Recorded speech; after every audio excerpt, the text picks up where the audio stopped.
Cümleten selamun aleyküm hanımlar. Divapatik YouTube kanalıma hepiniz hoş geldiniz.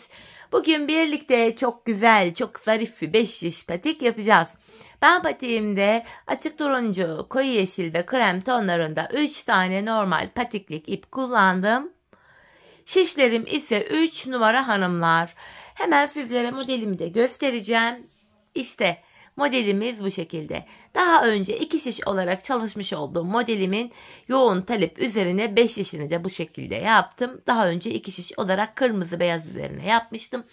Bu defa yeşil, krem ve turuncu renkleri tercih ettim. Sizler dilediğiniz renklerle patiğinizi yapabilirsiniz. Tabanımız bu şekilde. Kenarlarımız, topuk kısmı. Model bu.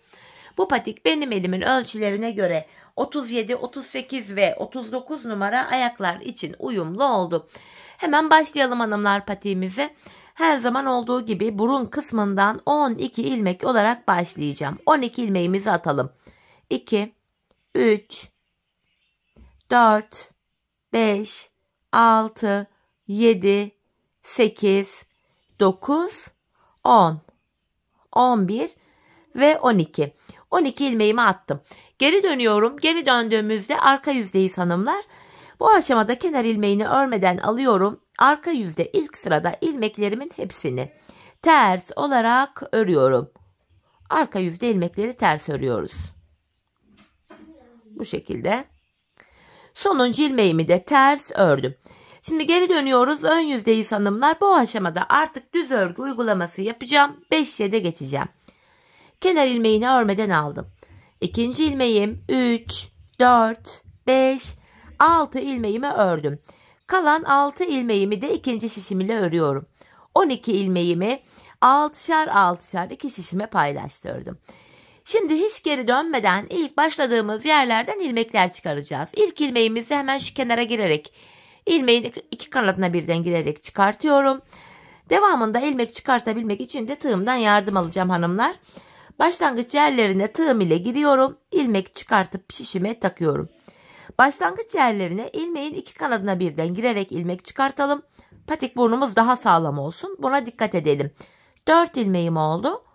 5 ve bir ilmek daha çıkartıyorum buradan 6. Şimdi bir 6 ilmek daha çıkaracağım. Onu da 4. şişime takacağım hanımlar. Şu birinci ilmeğim. Şu ikinci ilmeğim. Şu üçüncü ilmeğim. Şu 4, şu 5. ilmeğim ve şu kenara girerek bir ilmek de buradan çıkartıyorum 6. Böylece 4 şişimde de 6'şar ilmeğim oldu. Hanımlar 5. şişimi aldım örmeye başlayacağım. Bir sıra ilmekleri düz öreceğiz. 5 şiş patikte bir sıra dediğimiz olay şudur. 4 şişimizdeki ilmeklerimizi de örüp tamamlayınca bir sıra örmüş oluyoruz. İkinci şişime geldim. Şimdi de buradaki ilmeklerimi örüyorum. Bu şekilde. Üçüncü şişime geldim. Buradaki ilmeklerimi de yine düz öreceğim. Boşalan şişimiz ile sıradaki şişimizdeki ilmeklerimizi örüyoruz hanımlar. Dördüncü ve sonuncu şişime geldim. Şu ilmeğimi tam öreyim önce. Dördüncü ve sonuncu şişimdeyim. Yine buradaki 6 ilmeğimi de düz olarak örüyorum. Böylece hanımlar bir sıra örmüş olduk. Şimdi ilk şişimizdeyiz hanımlar. Artırma zamanı. Artırma işlemini patik burnumuza şöyle baktığımızda şu sağ ve sol kenardan yapıyoruz. Orta kısımlardan artırma yapmayacağız. İlk şişimdeyim. Kenarımız başta. 2 ilmek örüyorum. Ardından ikinci ilmeğimin altındaki şu ilmeğimin kenarına girdim. Ve buradan aldığım ilmeğimi de düz örüyorum. Kalan 4 ilmeğim düz örülüyor. Böylece birinci şişimde 7 ilmeğim oldu. İkinci şişime geldim. Baktığımızda kenar bu defa sol tarafa düşüyor. İkinci şişimde son 2 ilmeğim kalana kadar örüyorum. Ardından sondan ikinci ilmeğimin altındaki şu ilmeğimin kenarına girdim ve buradan aldığım ilmeğimi örüyorum. Kalan 2 ilmeğim de düz örülüyor. Burada da 7 ilmek oldu. Üçüncü şişime geldim. Kenarımız başta. 2 ilmek örüyorum. Ardından ikinci ilmeğimin altında şu ilmeğimin kenarına girdim ve buradan aldığım ilmeğimi de düz ördüm. Kalan 4 ilmeğim düz örülüyor. Burada da 7 ilmeğim oldu. Dördüncü ve sonuncu şişimdeyim. Kenar sol tarafta. Son 2 ilmeğim kalana kadar öreceğim. Kenardan artırmamı yapacağım. Bakın sondan ikinci ilmeğimin altına, yani şuraya girdim ve buradan aldığım ilmeğimi düz ördüm. Kalan 2 ilmeğim düz örülüyor. 4 işimizde de 7'şer ilmeğimiz oldu. Bir sıra artırma yaptık hanımlar. Şimdi bir sıra 4 işimizdeki ilmeklerimizi de düz olarak öreceğiz. 5 iş patik burnunda bir sıra artırma yaparken bir sonraki sırada artırma yapmadan ilmeklerimizi düz örüyoruz. Sebebi şu: her sıra artırma yaparsak şayet patik burnumuz bir anda açılma yapar ve hoş bir görüntü olmaz. 3. şişime geldim. 3 ve 4. şişimdeki ilmeklerimi de düz öreceğim. Bu düz ilmeklerimi örerken artırma işlemini sizlere kısaca tekrar etmek istiyorum. Artırma işlemini 1. ve 3. şişimizde ilk 2 ilmeği ördükten sonra yapıyoruz. 2. ve 4. şişimizde de son 2 ilmek kalana kadar örüp öyle artırıyoruz. 4. şişimdeki ilmeklerimi de düz ördüm. Bir sıra düz örmüş olduk. Tekrar artırma zamanı. İlk şişimdeyim. Kenarımız başta hanımlar. 2 ilmek örüyorum. Ardından 2. ilmeğimin altındaki şu ilmeğimin kenarına girdim. Buradan aldığım ilmeğimi düz örüyorum. Kalan 5 ilmeğim düz örülüyor. 1. şişimde 8 ilmeğim oldu. 2. şişime geldim, kenar solda. Son 2 ilmeğim kalana kadar öreceğim. Sondan 2. ilmeğimin altındaki şu ilmeğimin kenarına giriyorum ve buradan aldığımı düz ördüm. Kalan 2 ilmeğim düz örülüyor. Burada da 8 ilmeğimiz oldu. 3. şişimdeyim hanımlar. Kenarımız başta. 2 ilmek örüyorum. Ardından 2. ilmeğimin altında şu ilmeğimin kenarına girdim. Buradan aldığım ilmeğimi de düz ördüm. Kalan 5 ilmeğim düz örülüyor. Burada da 8 ilmeğim oldu. 4. ve sonuncu şişimdeyim. Kenar sol tarafta. Son 2 ilmeğim kalana kadar öreceğim. Sondan 2. ilmeğimin altında şu ilmeğimin kenarına giriyorum ve buradan aldığım ilmeğimi düz ördüm. Kalan 2 ilmeğim düz örülüyor. Böylece 4 şişimizde de 8'er ilmeğimiz oldu. Şimdi bir sıra düz öreceğiz. Sonraki sıra artıracağız. Sonra düz öreceğiz, artıracağız. Patik burnunu bu şekilde tamamlayacağız. Şimdi bu patikteki ilmek sayılarına gelelim hanımlar. Ben bu patiğimde toplamda 54 ilmeğim olana kadar artırma yaptım. 4 çifteki ilmek sayım 54. Neden 54? Çünkü model 3 ilmek ve katları üzerine kuruluyor. 54 ilmeği de şöyle elde ettim. Bakın 4 tane şişim var. İlk 2 şişimde 14'er ilmek. 3. ve 4. yani diğer 2 şişimde de 13'er ilmek olana kadar artırma yaptım. Model tam denk geldi. Modeli tam denk düşüreyim diye bu şekilde artırmamı yaptım. Zaten toplayan bir model değil, açan bir model olduğu için de esnek bir yapıya sahip oldu. Ayağı rahat oldu gördüğünüz üzere. Hemen şöyle esnek payını da şuradan göstereyim. Bakın. Gayet esnek açılan bir modele sahip. Şimdi hanımlar, bu artırmada kafanız karışmasın diye şöyle yapalım. Her bir şişte 13'er ilmek olana kadar artıralım. Ardından bir sıra 4 şişimizdeki ilmekleri düz örelim. Kafanız karışmasın diye son sıra artırmalarımızı beraber yapalım. Şimdi hep birlikte patiğimizi bu bölüme kadar örelim gelelim. Evet hanımlar, ben her bir şişimde 13'er ilmeğim olana kadar artırdım. Ardından bir sıra düz ördüm. Şimdi son sıra artırmamızı birlikte yapalım. İlk 2 şişimde 14'er ilmek olacak. Yine ilk şişimdeyim. Kenardan 2 ilmeğimi ördüm. Ardından 2. ilmeğimin altına şuraya girerek bir ilmek alıyorum ve bunu ördüm. Artırmamı yaptım. Bakın 3 ilmek oldu. Sayarak gidelim. 4, 5, 6, 7, 8, 9, 10, 11, 12, 13, 14. İlk şişimde 14 ilmeğim oldu. İkinci şişimdeyim. Burada da artırma yapacağız. Son 2 ilmek kalana kadar öreceğiz. Artıracağız. Sayarak gidelim yine. 3 oldu. 4, 5, 6, 7, 8, 9, 10. 11. 11 ilmek ördüm. Bakın son 2 ilmek kaldı. Sondan 2. ilmeğimin altına girerek ilmek çıkartıyorum ve bunu da düz ördüm. 13 oldu. Kalan 2 ilmeği de örüyorum. 14. İlk 2 şişimde 14 ilmeğim oldu. 3. ve 4. şişimde artırma yapmayacağım hanımlar. 13'er ilmeğim var. Yine sayalım, emin olun. 1, 2, 3, 4, 5, 6, 7, 8, 9, 10, 11, 12, 13 ilmek burada var. 4. şişimi de öreceğim. 1, 2, 3, 4, 5, 6, 7, 8, 9, 10, 11, 12, 13 ilmek de burada var. Evet hanımlar, şimdi ilk şişimize geldik. Artırmalar tamam, artırma yapmayacağız artık. Krem ipimi ekleyeceğim bu aşamada. İlmeklerimi krem ipim ile öreceğim. Şöyle ilk 2 ilmeğimi krem ile ördükten sonra krem ipimin ucunu şurada bakın yeşil ipime bağlıyorum. Buraya 2 tane sıkı bir düğüm atıyorum. Şöyle. Hanımlar, yeşil ipimiz beklesin. İlmeklerimizi krem ipimiz ile öreceğiz. Tamamını. Artırma işlemi yok. Bu şekilde krem ipim ile ilmeklerimi örüyorum.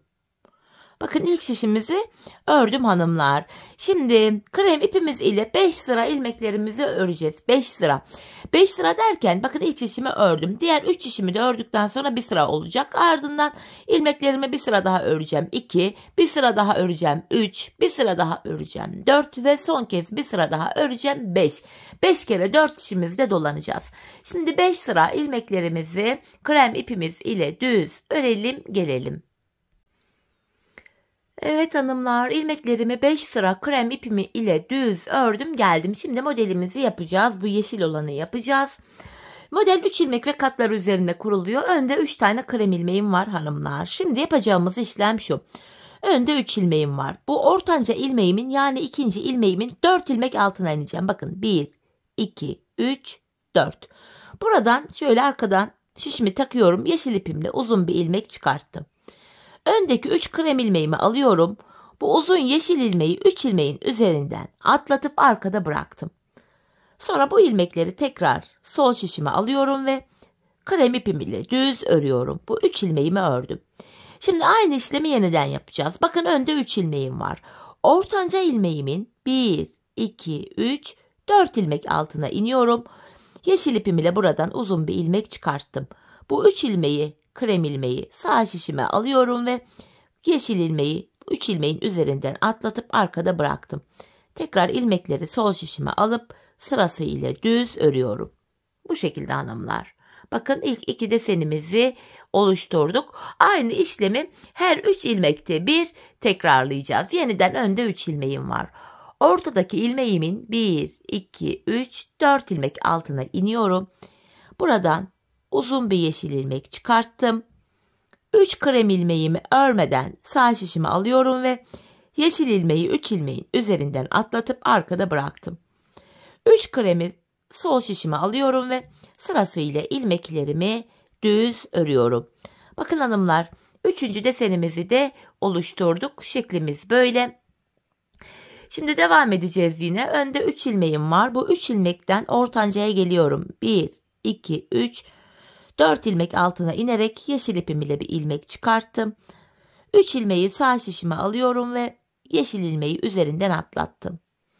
3 ilmeği tekrar sol şişime alarak sırasıyla düz örüyorum krem ipim ile. Yeniden öndeki 3 ilmeğe işlem yapacağız. Bakın burada 2 ilmek var. Şimdilik ödünç olarak ikinci şişimden 1 ilmek buraya alıyorum. Şişlerdeki ilmekler kayıyor ama bilek ayrımı yaparken tekrardan ilmekleri yerli yerine koyacağız. Yani bir kayma olmayacak. Modeli rahat kurabilelim diye 1 ilmek ödünç aldık ikinci şişten. Şimdi burada 3 ilmeğim var. Ortanca ilmeğimin 1, 2, 3, 4 ilmek altına inerek yeşil ipimle bir ilmek çıkartıyorum.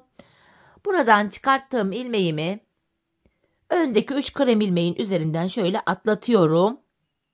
Yeşil ipimizi çok sıkmayalım hanımlar. Gerdirerek yapmayalım. Esnek kalsın. Patiğimiz gergin olmasın. Sonra bu 3 ilmeğimi sırasıyla örüyorum. Bu şekilde bakın ilk şişimize modelimizi yaptık hanımlar. İlk şişte modelimiz oluştu. Şimdi diğer şişlerimizde de aynı işleme devam edeceğiz. İkinci şişimdeyim.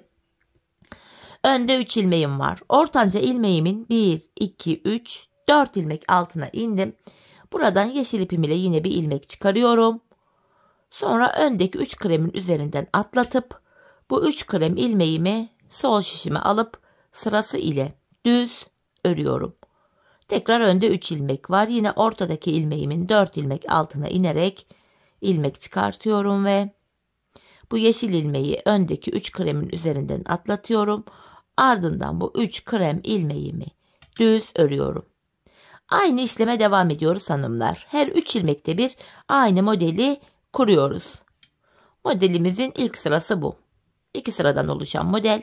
İlk sırasını yeşil ipimizle bu şekilde örüyoruz. Tekrar önde 3 ilmek. Ortanca ilmeğimin 4 ilmek altına inerek 1 ilmek çıkartıyorum. Model kurulumunu yine yapıyorum.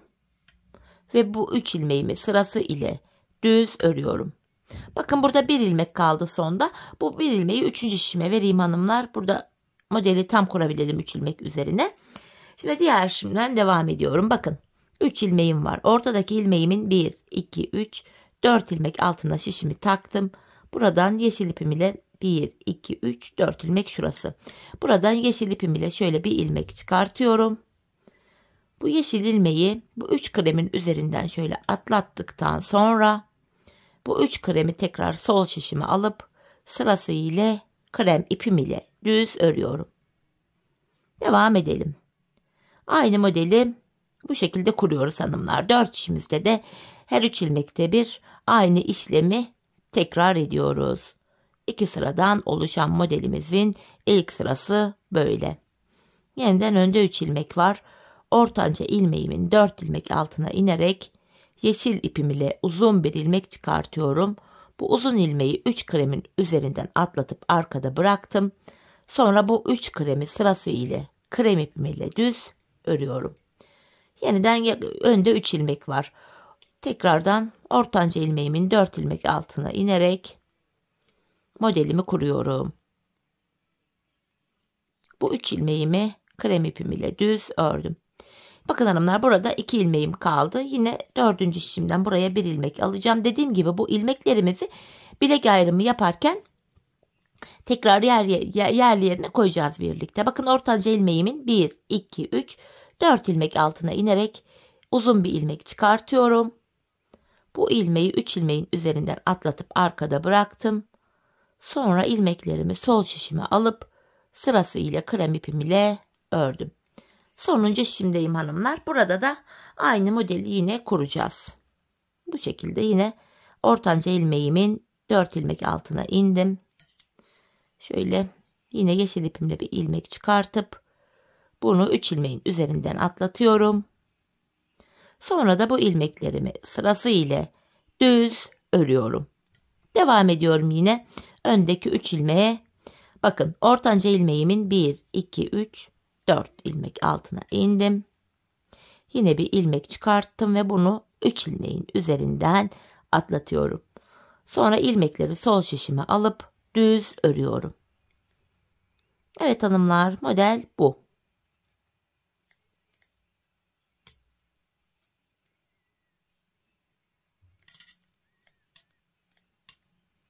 Son modelimi yapacağım yine aynı şekilde. Sonuncu modelimiz oluyor bu.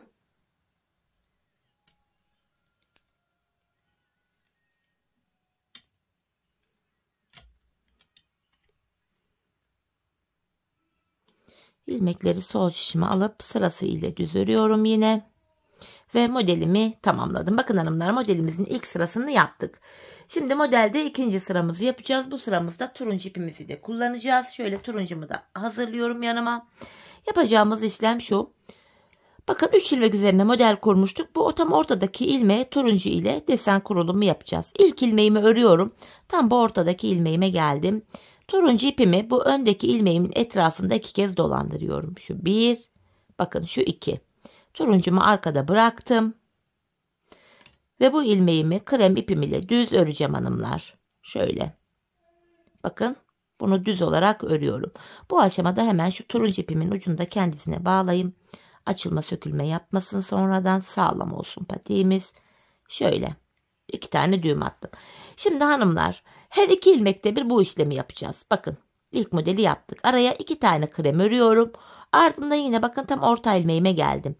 Turuncu ipim ile bu ilmeğimin etrafında 2 kez dolanıyorum. Bakın kırmızı ipimi 2 kez dolandırıp arkada bırakıyorum ve bu ilmeğimi düz örüyorum.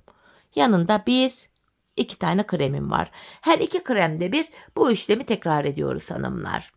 Tekrardan 2 kremimi örmüştüm. Turuncu ipim ile ilmeğimin etrafında 2 kez dolanıp turuncumu arkada bırakıyorum ve bu ilmeğimi düz örüyorum. Bakın 3. desenimizi de yaptık. Şeklimiz ortaya çıktı. Modelimizin 2. sırası bu şekilde hanımlar. Gördüğünüz gibi şeklimiz böyle. Şimdi devam ediyorum, yine 2 ilmek örüyorum. Ardından turuncu ipim ile sıradaki ilmeğimin etrafında şöyle 2 kez dolanıyorum.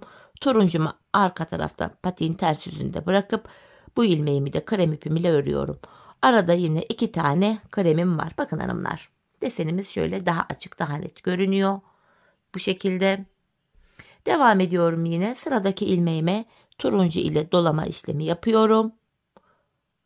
Turuncuyu arkada bırakıp ilmeğimi ördüm. Arada yine 2 ilmek var. 1.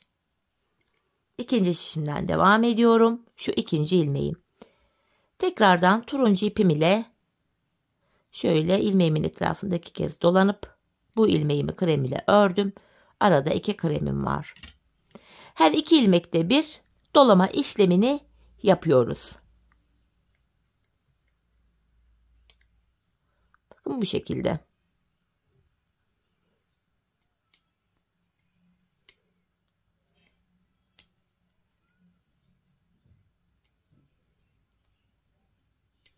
Dolama yaptığımız ilmeği de krem ipimizle örüyoruz. Arada yine 2 ilmeğim var. İlkini ördüm. 3. şişimden devam edeceğim. Şu 2. ilmeğim. Tekrar dolama işlemini yapıyorum. Dolama yaptığım ilmeğimi ördüm. Arada 2 ilmeğim var. 4 şişimizde de her 2 ilmekte bir turuncu ipimiz ile dolama yapıyoruz.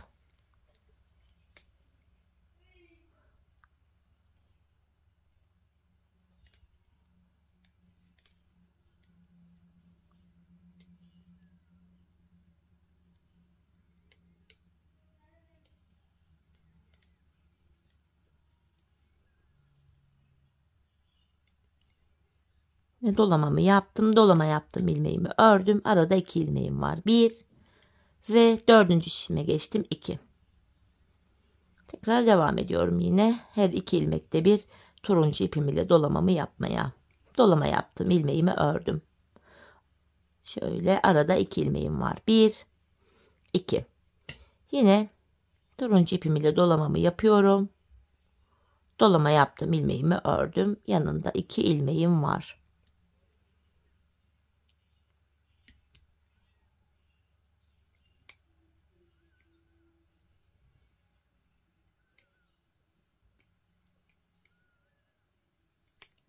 Ve sonuncu ilmeğimi de düz ördüm. Hanımlar, 2 sıradan oluşan modelimizi böylece tamamlamış olduk. Bu şekilde ilk modelimiz bitti. İlk modele başlarken hanımlar ilmeklerimizi krem ipimiz ile 5 sıra örmüştük. Bu ilk sıraya özeldi. Şimdi ilmeklerimizin tamamını 4 sıra öreceğiz. Model aralarında ilmeklerimiz 4 sıra krem ipimiz ile örülüyor. İlk modele başlarken 5 sıra örmüştük. O ilk başlangıca özeldi. Devamında ilmekleri 4 sıra krem ipimiz ile düz örmemiz gerekiyor. Bakın ilk şişimi ördüm. Şimdi 4 şişimizdeki ilmeklerimizi de 4 sıra boyunca krem ipimiz ile düz olarak örelim gelelim.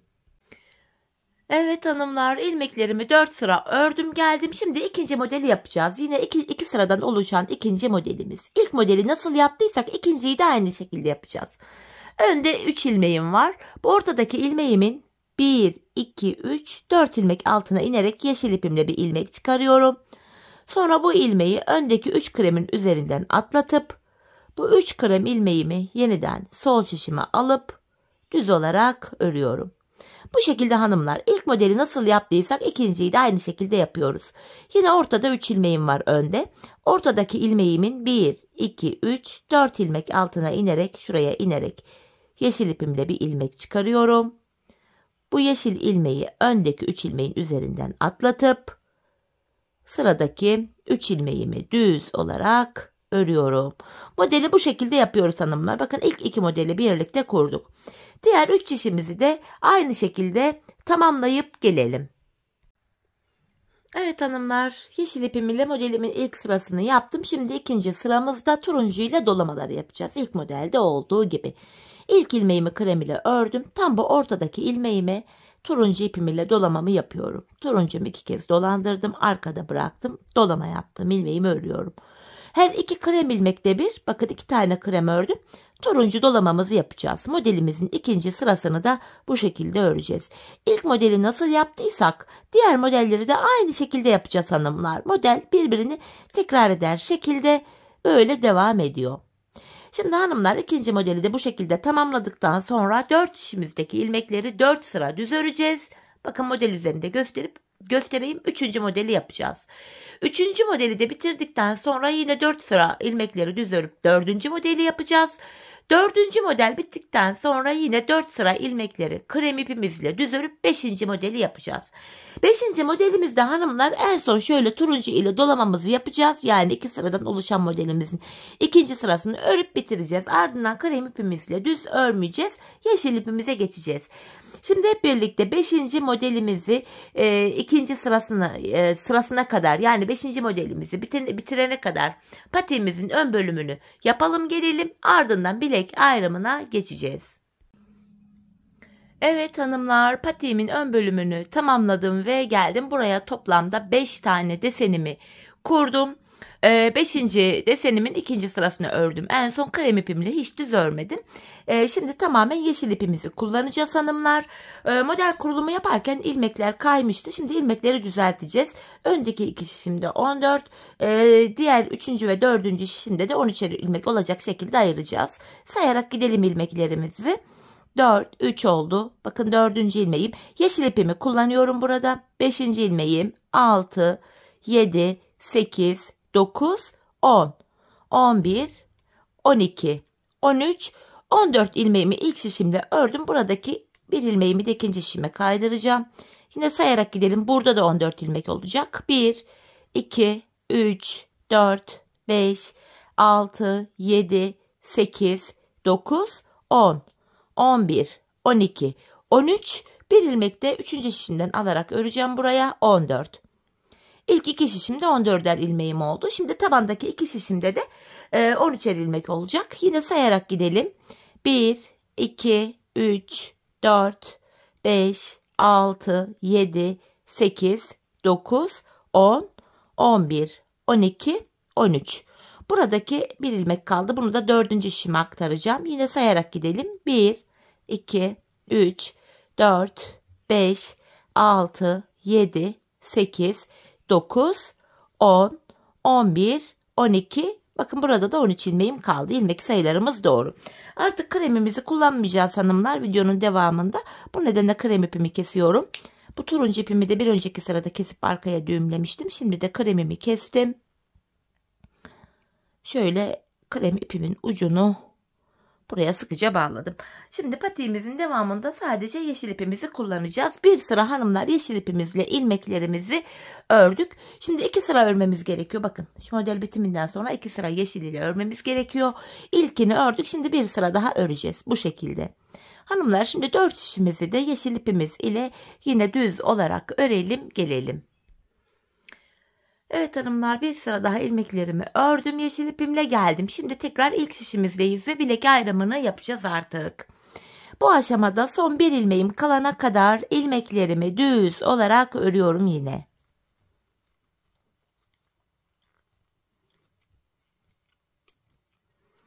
Bakın burada son bir ilmeğim kaldı. İlk şişimdeki sonuncu ilmeğim ile ikinci şişimdeki ilk ilmeğimi alıyorum. Bu iki ilmeği şöyle birbiriyle yer değiştirdim. Yer değiştirdiğim ilk ilmeğimi örüyorum. Şimdi bilek ayrımında, yani tam ortada ilmekleri yer değiştirerek örüyoruz burada. Sebebi şu: bilek ayrımı daha sıkı ve sağlam oluyor. Patiğimizin bu arka bölümlerine geçtik hanımlar. Bu bölümde ben şu kenarlara, bakın bilek kenarlarına 8'er ilmek haroşa ördüm. Örgümüzün hem ön hem arka yüzünde düz örgü örünce haroşa oluyor. Hem ön hem arka yüzde ters örgü örünce yine haroşa oluyor. Ben örgümüzün her iki tarafında da düz örgü örerek haroşalarımı elde ediyorum. Şimdi bilek kenarında ilk 8 ilmeğim haroşa düz olarak örüyorum. 3, 4, 5, 6, 7, 8 haroşamı düz ördüm. Bunu hem ön hem arka yüzde düz öreceğim. Diğer ilmeklerimi de şu anda ön yüzdeyim düz örmeye devam ediyorum. Patiğimizin arka bölümüne geçtik hanımlar. Arka bölümde ön yüzde düz, arka yüzde de ters örgü uygulaması yapacağız. Şu anda ön yüzde olduğumuz için ilmekleri düz örüyoruz. Bilek ayrımına kadar öreceğiz. Ardından geri döneceğiz. Geri döndüğümüzde arka yüzde olacağımız için ilmeklerimizi ters öreceğiz. Şu an tabandaki ilmeklerimi örüyorum. Buralar taban bölüme denk geliyor.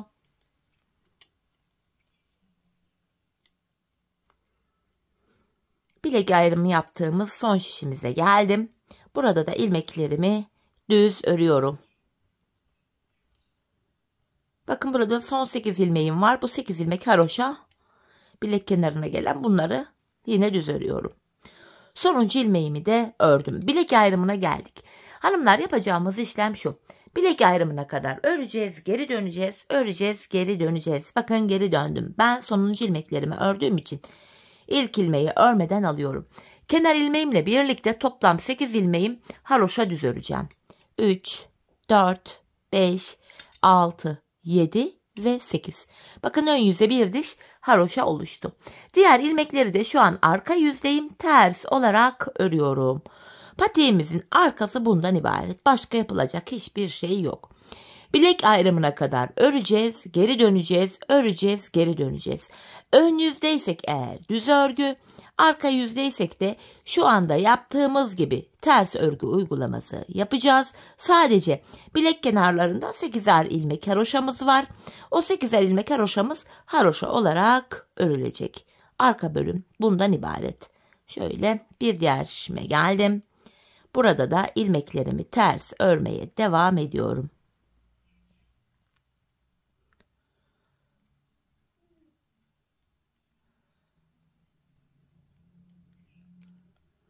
Bilek ayrımı yaptığım son şişime geldim hanımlar.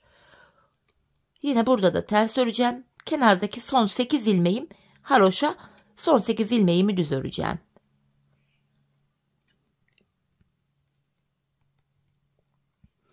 Bakın burada 8 ilmek kaldı. Haroşalarımı düz örüyorum.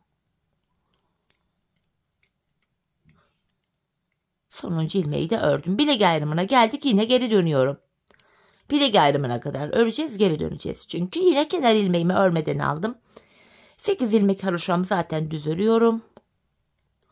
Diğer ilmeklerimi de şu anda ön yüzdeyim. Düz örmeye devam edeceğim. Patiğimizin arkası böyle örülüyor. Bilek ayrımına kadar öreceğiz. Ardından geri döneceğiz. Şöyle. Hanımlar, böyle baktığımızda şu kenarlarda bakın bilek kenarlarında birer diş haroşamız oluştu bile. Ben bu patiğimin şu arka bölümüne, yani şuraya toplamda 15 diş, 15 sıra, şöyle haroşa sıralarını sayacak olursak 15 sıra haroşa ördüm. Benim ölçülerime göre tam oldu. Sizler bu aşamada patiğinizi örerken ayağınıza bir giyin hanımlar, bir deneyin. Şöyle ayağınıza giydikten sonra patiğinizin şu arka bölümü topuğunuzun kenarına gelene kadar örmeniz gerekiyor. Bu şekilde ayağınıza ölçerek yaparsanız patik ayağınıza tam olur. Sonra benim patiğim neden büyük oldu, verdiğiniz ölçülere göre yaptım, neden küçük oldu gibi bir durum yaşamazsınız. Mutlaka ayağınıza ölçün. Şimdi hep birlikte patiğimizin arka bölümünü kendi ölçülerimize göre örelim gelelim. Ardından birlikte topuğumuzu keseceğiz. Evet hanımlar, patiğimin arka bölümünü ördüm geldim. Burada 15 sıra haroşam oldu. Topuk bölümü akşam saatlerine denk geldiği için biraz renk koyu gibi çıkıyor. Ama yine de her şekilde anlatmaya çalışacağım. Bu aşamada hanımlar şöyle bilek ayrımından sonra bakın şu bölüm genişlediği için ilmeklerim şöyle dümdüz duruyor. Şöyle. Yani ilmekler tek şişte toplanacak duruma geldi. Ben bu aşamada topuk kesiminde bana kolaylık sağlasın diye ön yüzden baktığımızda şu sol tarafa 23 ilmek ayırdım. Kalan ilmeklerin hepsini sağ şişime taktım. Şimdi topuğumuzu örelim birlikte. Bu topuk bölümünde kenardaki 8 ilmek haroşamızı yine haroşa olarak öreceğiz. Model bütünlüğü sağlansın diye. Öncelikle 8 haroşamı örüyorum. 7 ve 8. haroşa ilmeğimi ördüm. Şimdi ön yüzdeyim. İlmeklerimi düz olarak ve sayarak örmeye devam edeceğim. 8 haroşamı örmüştüm. 9, 10, 11, 12, 13, 14, 15, 16, 17, 18, 19, 20, 21, 22 ilmeğimi normal ördüm. 23. ilmeğimi örerken şu öndeki ikisini alıyorum. Birlikte keserek örüyorum. 22 ilmek ördüm. 23. de kesimimi yaptım. Zaten bu sol tarafa da 23 ilmek ayırmıştık. Topuğumuz için orta kısma baktığımızda burada da hanımlar bakın 7 ilmek kaldı. Bu 7 ilmek her seferinde birer birer kesilecek, eksilecek, bitecek ve böylece topuğumuz oluşacak. Şimdi yapacağımız işlem şu. Kesimden sonra geri dönüyorum. Bu ilk kesim yaptığım ilmeği örmeden aldım. Arka yüzde olduğum için diğer ilmeklerimi ters olarak örüyorum. Sadece kenardaki son 8 ilmeğim haroşa olduğu için haroşalarımı düz öreceğim. Bakın son 8 ilmeğime geldim. Bunlar haroşa düz olarak örüyorum. Sonuncu ilmeğimi de ördüm. Geri döndük. Ön yüzdeyiz. Bir önceki sırada yaptığımız işlemin aynısını yapacağız. Yani ilk 22 ilmeğimizi öreceğiz. 23. ilmekte kesimimizi yapacağız. 8 ilmek haroşamı ördüm. Şimdi yine ön yüzdeyim. Sayarak ilmeklerimi öreceğim. 9, 10, 11, 12, 13, 14, 15, 16, 17, 18, 19, 20, 21, 22 ilmeğimi ördüm. 23. ilmekte öndeki 2 ilmeği birlikte kesiyorum hanımlar. İkinci kesimi yaptık. Bir önceki sırada bu arada 7 ilmek vardı. Şimdi baktığımızda 1 ilmek eksildi, 6 ilmek kaldı. Şimdi geri döneceğiz. Arka yüzde ilmeklerimizi öreceğiz. Ön yüzde tekrar 22 ilmek örüp 23. de kesimi yapacağız. Biz bu kesme işlemine arada kalan bu 6 ilmek bitene kadar devam edeceğiz hanımlar. Topuğumuzu böylece tamamlamış olacağız. Şimdi hep birlikte bu 6 ilmek bitene kadar patiğimizin topuğunu sizlere anlattığım gibi örüp gelelim. Evet hanımlar, bu aradaki ilmeklerin bitene kadar patiğimin topuğunu sizlere anlattığım gibi ördüm geldim. İlk başta bu sol tarafa 23 ilmek ayırmıştım. Kesimlerden sonra sağ şişimde de 23 ilmeğim kaldı. Yani her iki şişimizdeki ilmek sayıları da birbirine eşit. Bu aşamada patiğimin düz tarafı içeride, ters tarafı da dışarıda olacak şekilde ikiye katladım. Ben tığ ile kolay kesim yapabildiğim için hanımlar elime tığımı aldım. İlk kesimim şöyle. Benden taraftaki şişten bir ilmek, ikinci şişten de bir ilmek alıyorum. İkisini birlikte topluyorum. Diğer kesimlerimi de şöyle yapacağım. Benden taraftaki şişten bir ilmek, ikinci şişten de bir ilmek alıyorum. İkinci ilmeği ilkinin içinden geçirip tığımdaki ilmekleri topluyorum. Benden taraftaki şişten bir ilmek, ikinci şişten de bir ilmek aldım. İkinci ilmeği ilkinin içinden geçirip tığımdaki ilmekleri topluyorum. Karşılıklı olarak şişlerimizden birer tane ilmek alıyoruz ve ikinci şişten aldığımız ilmeği ilk şişten aldığımız ilmeğin içinden geçiriyoruz. Tığımızdaki ilmekleri topluyoruz hanımlar. Her iki patiğimizin topuğu da aynı yöne, aynı şekilde kesiliyor. Gizli kesim olduğu için arkada belli belirsiz bir izi oluyor. Hani belli bile olmuyor giydikten sonra. Hani kesim yeri çok da önemli değil bu aşamada. Bu şekilde sırasıyla ilmeklerimi kesiyorum. Ve her iki şişteki ilmek sayıları da eşit olduğu için kesim sonunda ilmeklerimiz aynı anda bitiyor. Yani sizler bildiğiniz farklı topuk yöntemleri varsa onları da kullanabilirsiniz. Ben bu tekniği sevdiğim için patiklerimde bunu kullanıyorum. Yine devam ediyorum ilmeklerimi kesmeye. Benden taraftaki şişten bir ilmek, ikinci şişten de bir ilmek alıyorum. İkinci şişten aldığım ilmeği ilk şişten aldığım ilmeğin içinden geçiriyorum ve tığımdaki ilmeklerimi topluyorum. Son ikişer ilmeğim kaldı. Bunları da yine aynı şekil kesiyorum. Son bir ilmeğim kaldı. Bu aşamada önce benden taraftaki ilmeğimi tığıma aldım. Sonra ikinci şişimdeki ilmeğimi. Tığımda 3 ilmeğim var. 3 ilmeğin üçünü birden topluyorum ve buraya 2 tane şöyle sıkı bir zincir çekip ipimi kesiyorum. Hemen ipimizin ucunu gizleyelim, ardından topuğumuza bakalım birlikte. Şöyle arka ilmek aralarından geçirerek şöyle sıkılayarak ipimizin ucunu gizliyorum.